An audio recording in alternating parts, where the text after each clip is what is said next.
উগান্ডার ক্ষমতার মসনদে একচ্ছত্র শাসক ইউয়েরি মুসেভেনি ১৯৮৬ সালে এক রক্তক্ষয়ী যুদ্ধের পর বিদ্রোহী কমান্ডার হিসেবে তিনি ক্ষমতা দখল করেন। দীর্ঘ ৪০ বছর পর ৮১ বছর বয়সে এসেও আজ তিনি ক্ষমতার কেন্দ্রবিন্দুতে। বিশ্লেষকরা বলছে, সদ্য সমাপ্ত নির্বাচনে ৭২% ভোট পেয়ে তিনি মুসেভেনি পরবর্তী রাজনৈতিক অধিকার নিশ্চিত করার চেষ্টা করছেন। এবারে নির্বাচনে মুসেভেনির প্রাপ্ত ৭২% ভোট ১৯৯৬ সালের পর তার সর্বোচ্চ। ১৯৮৬ সালে মিল্টন ওবুতে সরকারের পতনের পর থেকে তিনি উগান্ডার ভাগ্য নিয়ন্তা। তার সমর্থকদের মতে এই বিশাল ব্যবধানের জয় মূলত গত ৪০ বছরের রাজনৈতিক ও অর্থনৈতিক স্থিতিশীলতারই এক ধরনের গণস্বীকৃতি। অন্যদিকে সাবেক পপ তারকা ববি ওয়াইনের জন্য এবারের নির্বাচন ছিল বড় এক ধাক্কা।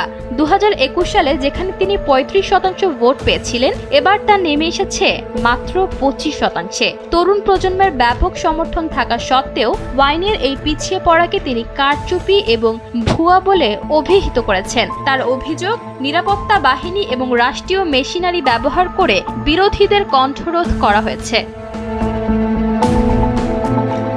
বিশ্লেষকরা বলছেন, মুসেভেনির এই বিশাল জয় কেবল তার ব্যক্তিগত ক্ষমতার নবায়ন নয়, বরং এটি মুসেভেনি পরবর্তী রাজনৈতিক উত্তরাধিকার নিশ্চিত করার একটি সুপরিকল্পিত পদক্ষেপ। তিনি এমন এক রাষ্ট্রীয় কাঠামো গড়ে তুলেছেন যেখানে ক্ষমতার কেন্দ্রবিন্দু আর কোনো একক রাজনৈতিক ব্যক্তিত্ব নয়, বরং তার পরিবারের সদস্যদের ঘিরে আবর্তিত হয়।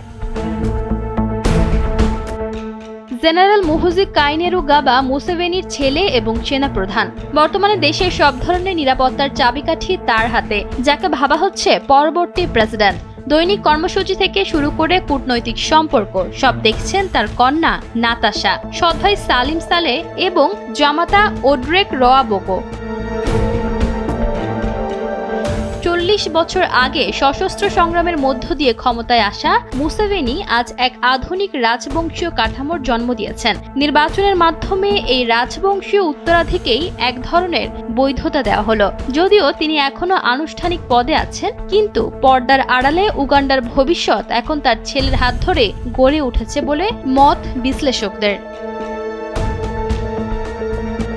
ইশিতা আক্তার, সময়ের আলো।